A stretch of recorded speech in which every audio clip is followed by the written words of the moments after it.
আমার এক সহকর্মী দাঁড়িয়ে ছোট ছোট করে রাখে, এ ব্যাপারে তাকে নিষেধ করলে সে হেসে হেসে বলে এতে কোনো সমস্যা নাই, এ ব্যাপারে শরীয়তের হুকুম কি? এই ব্যক্তি এখানে উপস্থিত আছে, দয়া করে কিছু বলে শাসন করে দেন। আসামি হাজির। ভাইরা আমার, দাড়ি লম্বা করা এটা নবী সাল্লাল্লাহু আলাইহি ওয়াসাল্লামের নির্দেশ। তিনি বলেছেন আফুল্লুহা আরফুল্লুহা, তোমরা দাড়িকে ছেড়ে দাও। দাড়িকে ছেড়ে দিতে বলেছেন, লম্বা করতে বলেছেন। সাহাবীদের মধ্যে এক মুষ্টির পরে, বুখারীর হাদিসে এক মুষ্টির পরে অতিরিক্ত অংশ কাটার বিষয়টা সাব্যস্ত আছে। এর আগে এক মুষ্টির আগে সাহাবীদের কারোর কাছ থেকে, নবী সাল্লাল্লাহু আলাইহি ওয়াসাল্লাম থেকে কোনো হাদিসে দাড়ি কাটা ছাটার কোনো প্রমাণ নাই। এজন্য সারা বিশ্বের প্রায় সব উলামায়ে ইকরাম একমত যে দাড়ি লম্বা করা ওয়াজিব।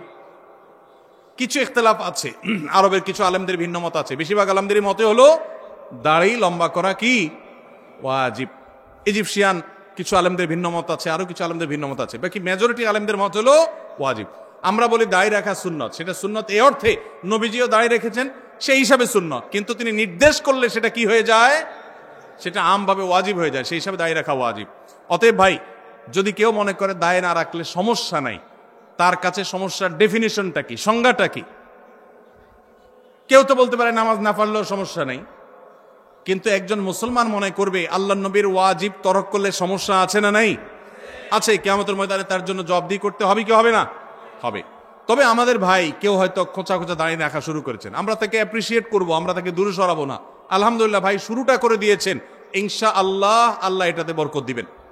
আমরা তাকে এটাকে লম্বা করার জন্য নসিহা করব। তবে সেই সাথে এটাও আমাদের মাথায় রাখতে হবে, দাড়ির চাইতে অনেক ইম্পর্টেন্ট নির্দেশ আছে আল্লাহর, যেগুলো আমরা অহরহ লঙ্ঘন করি। আছে না নেই?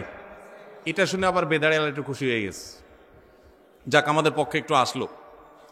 ভাইরা আমার, দাড়ি রাখা ওয়াজিব, সেটা নিয়ে কোনো আলাপ নাই, সেটা নিয়ে কোনো ছাড় নাই। কিন্তু পাশাপাশি আমাদের এটাও মাথায় রাখতে হবে যে আল্লাহর অন্যান্য ফরজ বিধানগুলো মানতে হবে। অনেকে লম্বা দাঁড়িয়ে আছে, মুখ খারাপ করে, আছে না নাই?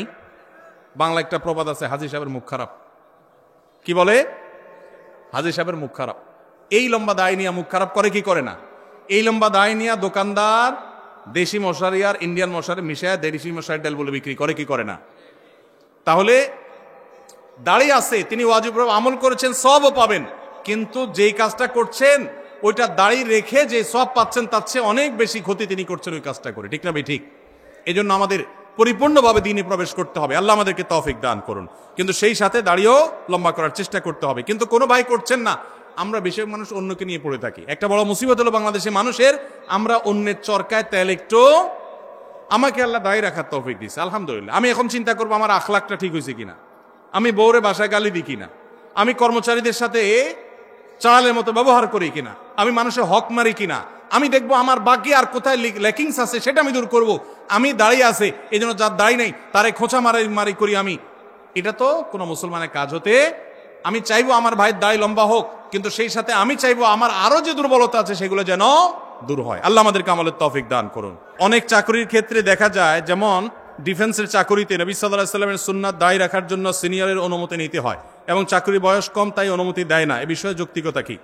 দেখুন, ভারতে ডিফেন্সে আমরা দেখি শিখরা তাদের পাগড়ি পরে তারপরে সেখানে তারা ডিউটি করতে পারে। আমেরিকার মতো দেশে ধর্ম পালন করেও ডিফেন্সে চাকরি করতে পারে। আমাদের দেশে এই রকম অবস্থা তৈরি হয়েছে যে দীর্ঘদিন থেকে নিয়ে দাড়ি রাখতে দেওয়া হতো না, মেয়েদের হিজাব করতে দেওয়া হতো না।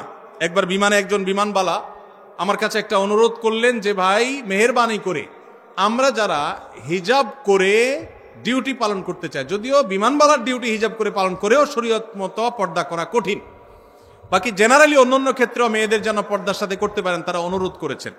আলহামদুলিল্লাহ, আনন্দের বিষয় যে আমাদের বাংলাদেশ আর্মিতে এখন এই দুইটা বিষয়ে আল্লাহর ফজলে অনুমতি পাওয়া গেছে।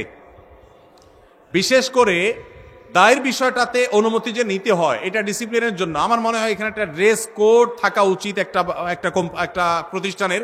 সেই হিসাবে ড্রেস কোড থাকবে, নর্মাল প্রসিডিউর থাকবে, কিন্তু অকারণে বয়স কম এই সমস্ত অজুহাতে যদি বাধা দেওয়া হয় তাহলে সেই সিস্টেমটা চেঞ্জ হওয়া উচিত। কারণ সাংবিধানিক অধিকার, যে কেউ তার ধর্ম পালন করতে পারে, সে সুযোগ থাকা উচিত।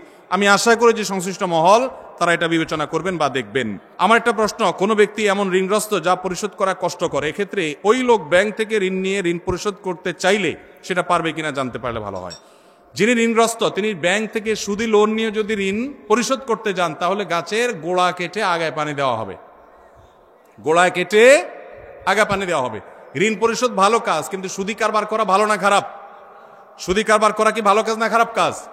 শুধু খারাপ কাজ, জঘন্য হারাম। এখন কত হলে আপনি কি করবেন?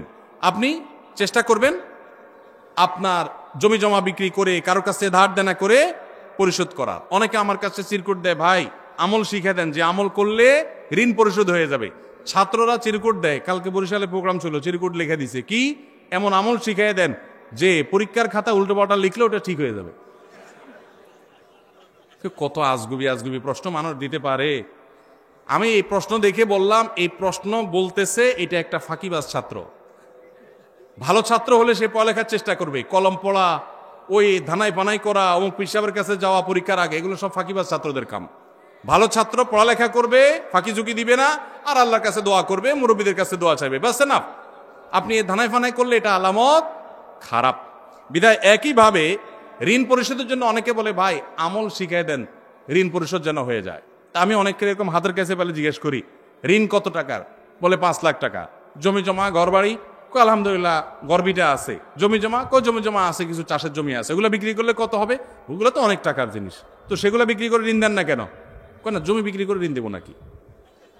মানে আপনি দোয়া শিখাই দেন, ওইটা আমল করলে উপর থেকে আল্লাহ বস্তা ফালাই দিবে, ঋণ দিয়ে দিব, আর আমার জমি আমারটা থাকবে। এই 2 নাম্বারই করলে কোনো কাজ হবে? সাধ্য অনুযায়ী আমার গর্বিটা বিক্রি হলো, আমি ঋণ পরিশোধ করব, তাই বলে সুদি লোন নেওয়া জায়েজ হবে না। এটা অনেক ভাইরা ভুল করেন। মানুষ মারা গেলে পাশে বসে কোরআন তেলাওয়াত ও খাবার আয়োজন করার বিধান কি? খাবার আয়োজন করার বিধান আমি বলেছি, মানুষ মারা গেলে 40 3 দিন আর 7 দিন মানুষ ডাইকা খাওয়ানো, এটা বিদআত। আর মানুষ মারা গেলে তার পাশে বসে কোরআন তেলাওয়াত করাটাও সুন্নাহ সম্মত কোনো কাজ নয়। আমাদের দেশে মানুষ মারা গেলে লাশটাকে মাটিতে বা খাটে রেখে চারপাশে হাফেজ সাহেবদেরকে এনে কোরআন তেলাওয়াত করানো হয়, এটা শরিয়া সম্মত কোনো কাজ নয়। কেন? কোনো মানুষ মারা যাওয়ার পরে কি কি করতে হবে শরীয়তে বলা আছে না নাই? আছে না নাই? মুর্দার লাশের চারপাশে বসে কোরআন তেলাওয়াত করতে হবে, এরকম কোনো হাদিস তো আমি পাইনি। এটা কোত্থেকে আসলো? কোরআন তেলাওয়াত যে করবে তার লাভ হবে। আল্লাহ কোরআনে বারবার বলেছেন, ও আল্লাহ ইনসানে ইল্লা মা সাআ, যে যেটা করবে সে সেটা পাবে, যিনি তেলাওয়াত করছে তার সওয়াব হবে। মুর্দার কোনো লাভ নাই এখানে তেলাওয়াত করলে। আর যদি বলেন যে কোরআন শোনাচ্ছি, তাহলে ওমা আনতা বিমুসমিউম মান ফিল কুবুর, আপনি তেলাওয়াত শোনাবেন জীবিত মানুষকে, মৃত মানুষকে তেলাওয়াত শুনিয়ে কোনো ফায়দা হবে না। এর সওয়াব হবে জীবিত অবস্থায় শুনলে। এই লোকটা জীবিত অবস্থায় শুনলে সওয়াব পাইতো, মারা গেছে, এখন তার সামনে কোরআন তেলাওয়াত করলে প্রতি অক্ষরের নষ্ট নাকি, এমন কোনো কথা নাই। এই জন্য এইটা দূর হওয়া দরকার। বিশেষ করে এখানে যারা মুর্দার চারপাশে এই যে গোল হয়ে কোরআন তেলাওয়াত করে, এরা সবাই টাকা নেয়।